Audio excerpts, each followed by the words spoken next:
स्वागत है आप सभी का इस मास्टर क्लास में। इस क्लास में हम इस टॉपिक को बेसिक से एडवांस तक टीचर की तरह डिटेल में समझेंगे। और आज का हमारा जो टॉपिक है वो बहुत ही दिलचस्प है। बिल्कुल। जरा कल्पना कीजिए क्लास, एक ऐसी दुनिया की जहां ना कोई भाषा थी, ना कोई धातु, ना खेती और ना ही पहिया था। हाँ, मतलब इंसान के पास सर्वाइवल के लिए या बचने के लिए सिर्फ पत्थर थे और सामने था एक बेहद खतरनाक और विशाल जंगल। राइट।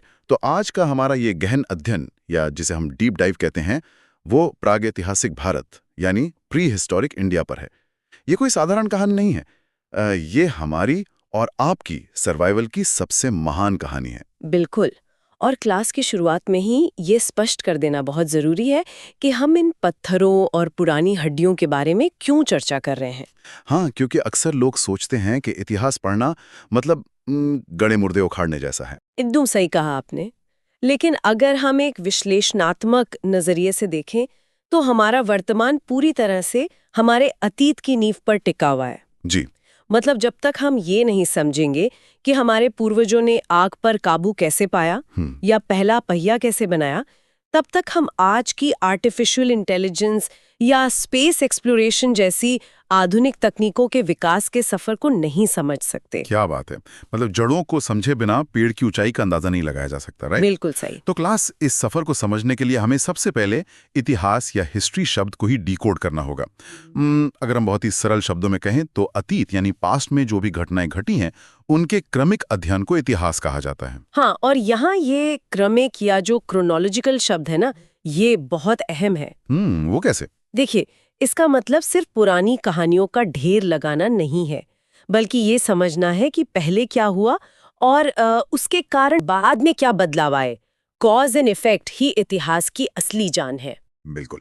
और क्लास, इतिहास को इस व्यवस्थित तरीके से एक टाइमलाइन के साथ दर्ज करने की शुरुआत जिस महान विचारक ने की थी, उनका नाम आपको जरूर याद रखना चाहिए। जी, वे थे हेरोडोटस। इसीलिए हेरोडोटस को इतिहास का जनक या फादर ऑफ हिस्ट्री कहा जाता है। हेरोडोटस मुझे किसी क्लासिक डिटेक्टिव की तरह लगते हैं। जैसे एक जासूस होता है ना, जो अपराध स्थल पर बिखरे हुए सुरागों को, जैसे सिगरेट का टुकड़ा या पैरों के निशान, उनको जोड़कर पूरी कहानी बनाता है। हाँ हाँ, बिल्कुल वैसा ही। वैसे ही उन्होंने अतीत की बिखरी हुई कड़ियों को जोड़कर दुनिया के सामने इतिहास का एक पूरा खाका पेश किया।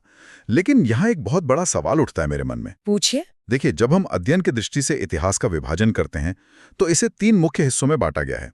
पहला है प्रागैतिहासिक काल, दूसरा आद्य ऐतिहासिक काल और तीसरा ऐतिहासिक काल। राइट। अब जो पहला है प्रागैतिहासिक काल यानी प्री हिस्टोरिक पीरियड, जैसे कि पाषाण काल, वहां तो कोई लिपि या राइटिंग सिस्टम था ही नहीं। ये बिल्कुल नहीं था। तो क्लास, सोचने वाली बात है, अगर उस समय के लोगों ने अपने बारे में एक शब्द भी नहीं लिखा तो हमें उनकी कहानी आखिर कैसे पता चली? ये एक बहुत ही शानदार और बुनियादी सवाल है। अगर इंसान ने कुछ लिखा ही नहीं तो हम जानेंगे कैसे?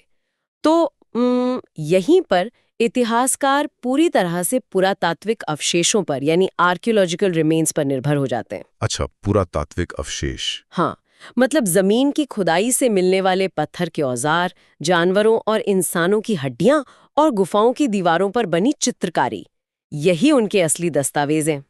समझ गया। और इसी बिना लिपि वाले पूरी तरह से साक्ष्यों पर टिके काल को प्रागैतिहासिक काल कहा जाता है। राइट। और इसके बाद जो दूसरा चरण है, आद्य ऐतिहासिक काल या प्रोटो हिस्टोरिक, वो और भी दिलचस्प लगता है मुझे। हाँ, वो हड़प्पा या सिंधु घाटी सभ्यता वाला समय। क्योंकि इस काल में लिपि तो आ गई थी, लोगों ने अपनी मुहरों पर और बर्तनों पर लिखा भी। बिल्कुल। लेकिन विडंबना देखें कि आज की हमारी इतनी उन्नत तकनीक भी उस लिपि को अब तक पढ़ नहीं पाई है। वो आज भी हमारे लिए एक रहस्य है। क्या बात है।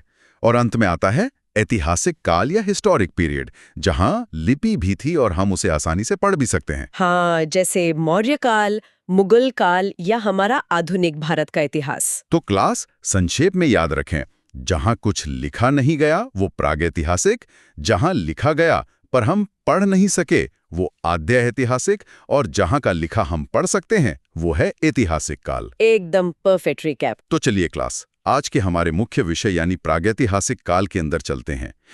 चूंकि इस समय कोई धातु नहीं थी, इंसान पूरी तरह पत्थरों पर निर्भर था, इसीलिए इसे मुख्य रूप से पाषाण काल या स्टोन एज कहा जाता है। बिल्कुल। और बाद में जब पहली धातु आई तो ताम्रकाल शुरू हुआ, पर मुझे एक बात बहुत हैरान करती है। इंसान लाखों सालों तक इस पाषाण काल में रहा, लेकिन आधुनिक दुनिया को इसके बारे में पता चलने में सदियां लग गईं। हाँ, ये तो है। हमारी जानकारी के मुताबिक भारत में सबसे पहले 1863 ईस्वी में यानी 1863 में रॉबर्ट ब्रूस फुट ने पाषाणकालीन सभ्यता की खोज की थी। 1863 कोई बहुत पुरानी बात नहीं है। ये सोचने वाली बात है कि जिस कालखंड में इंसान ने अपना सबसे ज्यादा समय बिताया, उसके राज जमीन के नीचे लाखों सालों तक दबे रहे। जी। और यहाँ क्लास के लिए एक और बेहद महत्वपूर्ण तथ्य है। भारत में इन पुरातात्विक खोजों को एक व्यवस्थित विज्ञान का रूप देने का श्रेय सर अलेक्जेंडर कनिंघम को जाता है। Sir Alexander Cunningham. हाँ, इसीलिए उन्हें भारतीय पुरातत्व का पिता या फादर ऑफ इंडियन आर्कियोलॉजी कहा जाता है। तो रॉबर्ट ब्रूस फुट ने पहली खोज की और अलेक्जेंडर कनिंघम ने इसे एक संस्थागत रूप दिया। ये नाम याद रखना जरूरी है। अब क्लास, अगर हम इस पाषाण काल को देखें तो ये कोई छोटा मोटा समय नहीं था। इसे समझने के लिए इतिहासकारों ने इसके 3 प्रमुख चरण बनाए हैं। जी, 3 phases ऑफ स्टोन एज। बिल्कुल। पहला है पुरापाषाण काल यानी पेलियोलिथिक एज, जो 20 लाख ईसा पूर्व से लेकर 12,000 ईसा पूर्व तक चला। दूसरा है मध्य पाषाण काल या मेसोलिथिक एज, जो 12,000 से 10,000 ईसा पूर्व तक रहा। और तीसरा है नवपाषाण काल यानी नियोलिथिक एज, जो 10,000 से 3,000 ईसा पूर्व तक चला। पर रुकिए, मुझे यहाँ एक बहुत ही अजीब विरोधाभास दिख रहा है। कैसा विरोधाभास? समय का अंतर देखिए। पुरापाषाण काल 20 लाख साल तक चला, मतलब इंसान ने 20 लाख साल तक सिर्फ भद्दे पत्थर तोड़े। हाँ। और फिर अचानक आखिरी के कुछ हजारों सालों में यानी नवपाषाण काल में उसने सब कुछ सीख लिया। खेती, पहिया, घर बनाना। ये तकनीकी विकास अचानक इतनी तेज कैसे हो गया? आपने बिल्कुल सही नब्ज पकड़ी है। देखिए, तकनीकी विकास कभी भी एक सीधी रेखा में नहीं होता है। ये घातांकीय यानी एक्सपोनेंशियल होता है। एक्सपोनेंशियल। हाँ, शुरुआत में एक बड़ा सा खुरदरा पत्थर उठाकर उससे किसी जानवर का शिकार करना ही एक बहुत बड़ी बात थी। ज्ञान को एक पीढ़ी से दूसरी पीढ़ी तक पहुंचाने का कोई तरीका नहीं था ना। हाँ, क्योंकि भाषा तो थी नहीं। बिल्कुल। लेकिन एक बार जब बुनियादी चीजें समझ में आ गईं, तो विकास की रफ्तार बहुत तेज हो गई। पूरा पाषाण काल मानव इतिहास का सबसे लंबा कालखंड है। इंसान ने अपने अस्तित्व का 99% से ज्यादा समय इसी काल में बिताया है। 99%? बाप रे। हाँ, और इसी लंबे काल में उसने सर्वाइवल की सबसे महान उपलब्धि भी हासिल की थी। आप आग की खोज की बात कर रहे हैं ना? Discovery of fire. बिल्कुल, आग का आविष्कार। जरा क्लास कल्पना करें, उससे पहले सर्द रातों में इंसान कितना असहाय रहा होगा। घने अंधेरे में जंगली जानवरों का डर। हाँ, आग ने सिर्फ रोशनी और गर्मी ही नहीं दी, बल्कि आग ने इंसान को सुरक्षा दी। जानवरों को दूर भगाना आसान हो गया। और सबसे बड़ी बात, आग ने इंसान के भोजन को पूरी तरह बदल दिया। हाँ, कच्चा मांस चबाने की जगह पके हुए मांस ने उन्हें ज्यादा ऊर्जा दी होगी। और शायद उनके जबड़े और दिमाग की संरचना में भी इसी वजह से बदलाव आए। ये वाकई एक जादुई पल रहा होगा। एकदम सही। और शायद इसी खाली समय या सुरक्षा के एहसास ने इंसान के अंदर के कलाकार को भी जगाया होगा। क्योंकि मध्य प्रदेश की भीमबेटका की गुफाओं में जो आदि मानवों द्वारा बनाए गए सबसे पुराने शैल चित्र मिले हैं, वे इसी पुरापाषाण काल के हैं। जी, रॉक पेंटिंग्स। हाँ, मतलब भाषा बनने से बहुत पहले ही इंसान ने अपनी कहानी दीवानों पर लाल रंग से उकेरनी शुरू कर दी थी। सही कहा आपने। अब इसके बाद करीब 12,000 ईसा पूर्व के आसपास एक बहुत बड़ा बदलाव आया, जिसे हम मध्य पाषाण काल कहते हैं। ये एक ट्रांजिशन या संक्रमण का दौर था। हाँ, और इस दौर की जो सबसे खास बात थी, वो थे उनके हथियारों में तकनीकी विकास। पुरापाषाण के बड़े भारी और भद्दे पत्थरों की जगह अब छोटे, बेहद नुकीले और तराशे हुए हथियारों ने ले ली थी। जी। क्लास, ध्यान दें, इन छोटे और तेज हथियारों को माइक्रोलिथ कहा जाता है। माइक्रो यानी छोटा और लिथ यानी पत्थर। पर मेरा सवाल यह है कि अचानक उन्हें छोटे हथियारों की जरूरत क्यों पड़ी? क्या बड़े पत्थरों से शिकार करना मुश्किल हो गया था? देखिए, यहाँ हमें इस क्यों को समझना होगा। इस समय दुनिया की जलवायु में एक बहुत बड़ा बदलाव हो रहा था। अच्छा, क्लाइमेट चेंज। हाँ, हिमयुग यानी आइस एज समाप्त हो रहा था और मौसम गर्म होने लगा था। इसकी वजह से घास के बड़े मैदान बने और उन बड़े सुस्त जानवरों की जगह हिरण, बारहसिंहा और खरगोश जैसे तेज भागने वाले छोटे जानवरों ने ले ली। अब आप खुद सोचिए, एक भागते हुए हिरण को अब 10 किलो का भारी पत्थर फेंक कर तो नहीं मार सकते ना। ओह, इसके लिए आपको स्पीड और एक्यूरेसी चाहिए। बिल्कुल। इसीलिए उन्हें छोटे, नुकीले हथियारों की जरूरत पड़ी, जिन्हें लकड़ी के डंडे में बांधकर भाले या तीर की तरह दूर से फेंका जा सके। क्या बात। यही कारण है कि मध्य पाषाण काल को परीक्षा में माइक्रोलिथ काल भी कहा जाता है। ये शिकार करने की तकनीक में एक मास्टर स्ट्रोक था। ये लॉजिक बहुत ही शानदार है। मतलब मौसम बदला, जानवर बदले, तो इंसान ने अपने हथियार बदल लिए। Survival of the fittest. एकदम सही। लेकिन इसके बाद जो अगला चरण आया ना, नवपाषाण काल, बिल्कुल। उसने तो पूरी दुनिया का नक्शा ही बदल दिया। इसे नवपाषाण क्रांति या न्यूलिथिक रेवोल्यूशन कहा जाता है जी। और इस क्रांति का सबसे बड़ा ट्रिगर थी कृषि की शुरुआत। हाँ, और इसे क्रांति इसलिए कहा जाता है क्योंकि इसने मानव जीवन के मूल ढांचे को ही पलट दिया। देखिए, लाखों सालों से इंसान खानाबदोश या नोमैटिक था। जहां शिकार मिला वहां गए, जहां फल मिले वहां रुके, फिर आगे बढ़ गए। लेकिन खेती ने इंसान को एक जगह रुकने पर मजबूर कर दिया। ये बहुत दिलचस्प है। मतलब खेती कोई सुविधा नहीं थी, बल्कि एक तरह का कमिटमेंट था उनके लिए। हाँ, बिल्कुल कमिटमेंट था। अगर आपने बीज बोया है तो आपको फसल की देखभाल के लिए पकने तक कई महीनों तक वहीं रुकना पड़ेगा। आप उसे छोड़कर जा नहीं सकते। एकदम सही। और इसी ठहराव ने स्थायी आवास यानी सेटल्ड लाइफ को जन्म दिया।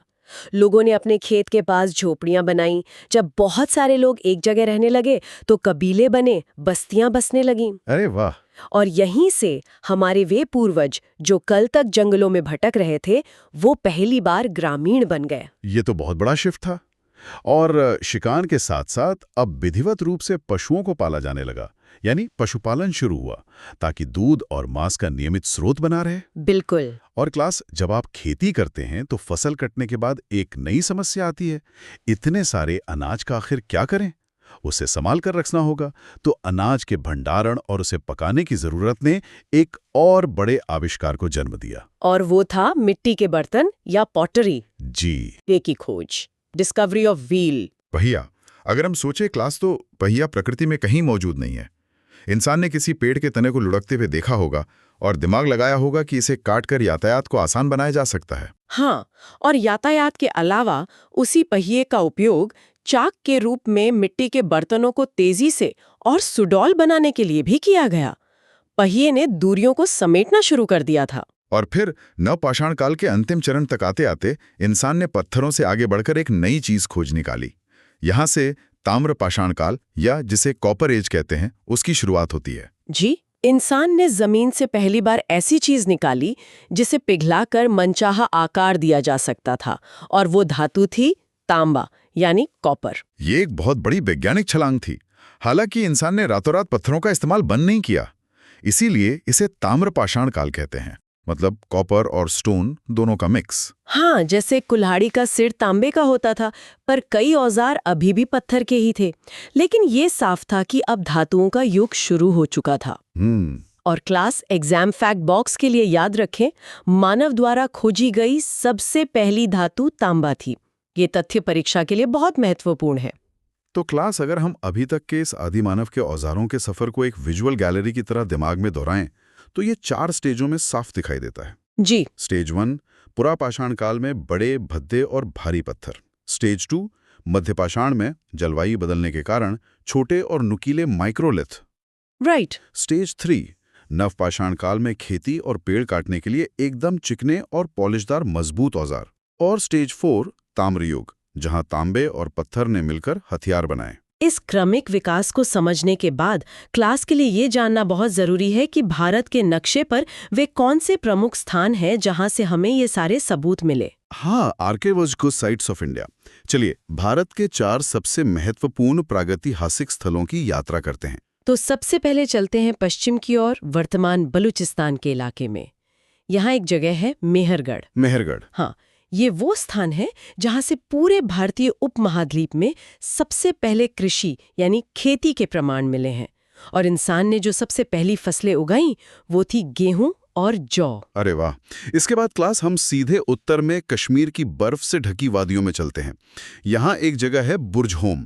बुर्जहोम के बारे में मैंने पढ़ा है। वहाँ कड़ाके की ठंड पड़ती थी और उस समय कोई ईंट पत्थर के घर तो थे नहीं।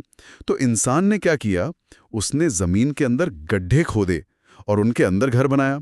इन्हें गर्त आवास या पिट ड्वेलिंग कहा जाता है। जी, गर्त आवास। जमीन के अंदर रहने से उन्हें बाहरी बर्फीली हवाओं से सुरक्षा मिलती थी।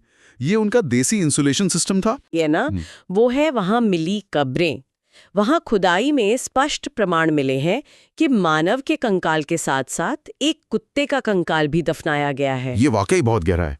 कुत्ता मानव द्वारा पाला गया सबसे पहला जानवर था, जो कि मध्य पाषाण काल में शुरू हुआ था। हाँ। लेकिन बुर्जहुम की ये खबर बताती है कि वो रिश्ता सिर्फ उपयोगिता का नहीं था। इंसान अपने उस वफादार दोस्त से इतना जुड़ा था कि मरने के बाद भी उसे साथ ले जाना चाहता था। हाँ। मतलब इंसान और कुत्ते की ये दोस्ती कम से कम 10,000 साल पुरानी है। सही कहा आपने। अब हम उत्तर प्रदेश की ओर बढ़ते हैं, जहां कोल्डहेवा नाम का पुरातात्विक स्थल है। कोल्डेवा इसलिए खास क्लास क्योंकि यहाँ पूरी दुनिया में सबसे पहले चावल यानी राइस उगाने के स्पष्ट साक्ष्य मिले हैं। बिल्कुल। आज जो हम बासमती या साधारण चावल खाते हैं, उसकी जड़ें कोल्डेवा के उन खेतों तक जाती हैं। और हमारा चौथा प्रमुख स्थल है मध्य प्रदेश का भीमबेटका, जिसकी चर्चा हमने पहले भी की थी। जी, भीमबेटका की गुफाओं में बने हुए शैल चित्र ये दुनिया के सबसे पुराने आर्ट गैलरी के नमूनों में से एक हैं, जहां उन्होंने शिकार के दृश्यों को लाल और सफेद रंगों में उकेरा है। यहां पर हमारी 4 विजुअल गैलरी पूरी होती हैं: आग की खोज, पहिए का आविष्कार, प्रथम शैलचित्र और प्रथम पालतू पशु कुत्ता। अब चूंकि हमने इस पूरे विषय की गहराई से पड़ताल कर ली है, तो क्लास के लिए जरूरी है कि हम एक क्विक रिवीजन करें, एक तरह का मास्टर मैट्रिक्स, जिससे सारा कॉन्सेप्ट एक जगह सिमट जाए। बिल्कुल। चलिए क्लास, एक क्लासरूम की तरह एक पुरापाषाण काल के इंसान की तुलना एक नवपाषाण काल के इंसान से करते हैं। जी। अगर हम जीवन शैली की बात करें तो पुरापाषाण में इंसान पूरी तरह खानाबदोश था, दर दर भटकता था। मध्यपाषाण में उसने पशुपालन की शुरुआत की और नवपाषाण तक आते आते उसने स्थायी आवास और बस्तियां बसानी शुरू कर दी। और अगर हम उनके भोजन को देखें तो शुरुआत में पुरापाषाण में सिर्फ शिकार था, फिर मध्यपाषाण में शिकार के साथ साथ पालतू पशुओं से भी भोजन मिलने लगा, और अंत में नवपाषाण में कृषि आ गई, गेहूं और जौ। राइट। औजारों की कहानी तो हमने देखी। बड़े भद्दे पत्थरों से शुरुआत हुई, फिर छोटे पत्थर यानी माइक्रोलिथ आए और अंत में पॉलिशदार मजबूत औजार। जी। और अगर हम पूरे मानव इतिहास की प्रमुख खोजों को एक लाइन में रखें तो पुरापाषाण काल ने हमें दी आग, मध्यपाषाण काल ने दिया कुत्ता जो पहला पालतू पशु था, नवपाषाण काल ने दिया पहिया और ताम्रयुग ने दी पहली धातु तांबा। बहुत ही बेहतरीन मास्टर मैट्रिक्स। और अब इस मास्टर क्लास को पूरी तरह से पुख्ता करने के लिए हम एक बहुत ही रोचक मूल्यांकन करेंगे, वस्तुनिष्ठ प्रश्न या MCQs का एक रैपिड फायर राउंड। अरे वाह। मैं चाहूंगी कि क्लास में मौजूद सभी लोग दिमागी तौर पर हमारे साथ इन 8 सवालों का उत्तर दें। चलिए शुरू करते हैं। मेरा पहला सवाल, इतिहास का जनक किसे कहा जाता है? इसका उत्तर है हेरोडोटस। बिल्कुल सही। दूसरा, भारतीय पुरातत्व का पिता किसे माना जाता है? Sir Alexander Cunningham. शानदार। तीसरा सवाल, मानव ने अपना सर्वाधिक लंबा जीवन किस कालखंड में बिताया? इसका उत्तर है सबसे पहली सीढ़ी यानी पुरापाषाण काल। चौथा सवाल, क्लास ध्यान दें, किस काल को माइक्रोलिथ काल कहा जाता है? छोटे औजारों का समय यानी मध्यपाषाण काल। पांचवा, आग का आविष्कार किस काल में हुआ था? सबसे बड़ी उपलब्धि जो पुरापाषाण काल में हुई। छठा सवाल, मानव द्वारा पाला गया प्रथम जानवर कौन सा था? बुर्जहोम की वो कब्र याद रखें, कुत्ता। सातवां, मानव द्वारा खोजी गई सबसे पहली धातु कौन सी थी? तांबा या कॉपर। और हमारा अंतिम सवाल, सबसे पहले कृषि के प्रमाण कहाँ मिले हैं? बलूचिस्तान के पास मेहरगढ़ में। बहुत खूब। क्लास, अगर हम आज के इस पूरे सफर पर एक शॉर्ट रिवीजन की नजर डालें तो ये कहानी कच्चे बेजान पत्थरों को टकराकर पहली चिंगारी निकालने से शुरू हुई थी। जी। इंसान ने मौसम से लड़ना सीखा, छोटे और स्मार्ट हथियार बनाए, जंगली जानवरों को अपना दोस्त बनाया, फिर उसने जमीन का सीना चीरकर बीज बोना सीखा, एक जगह अपना घर बनाया और अपनी ही बुद्धि से गोल लकड़ी तराश कर पहिया बना डाला। क्या सफर था ये। बिल्कुल। ये इतिहास की कोई बोरिंग किताब नहीं है, ये हमारी सर्वाइवल और तरक्की का सबसे प्रेरणादायक ब्लूप्रिंट है। ये सचमुच रोंगटे खड़े कर देने वाला सफर है। और इस क्लास को समाप्त करने से पहले मैं चाहता हूं कि आप सब एक प्रोवोकेटिव विचार पर गौर करें। जी बताइए। जरा सोचिए क्लास, अगर नवपाषाण काल के उस इंसान ने जंगल में किसी गोल लकड़ी को लुढ़कते हुए देखकर उसे काटकर पहिया बनाने का वो पहला विचार ना किया होता, तो क्या आज हम चांद और मंगल तक पहुंचने वाले रॉकेट या रोवर बना पाते? शायद कभी नहीं। आज हमारे पास जो भी सुपर कंप्यूटर हैं, जो भी गाड़ियां हैं और जो भी बड़ी बड़ी इमारतें हैं, उन सब की नींव उन्हीं खुरदरे पत्थरों, बर्फीले गड्ढों और अंधेरी गुफाओं में ही रखी गई थी। इंसान का दिमाग तब भी वैसा ही था, बस उसके पास उपकरण नहीं थे। बिल्कुल सही बात है। उम्मीद है आपको ये मास्टर क्लास अच्छी तरह समझ आई होगी।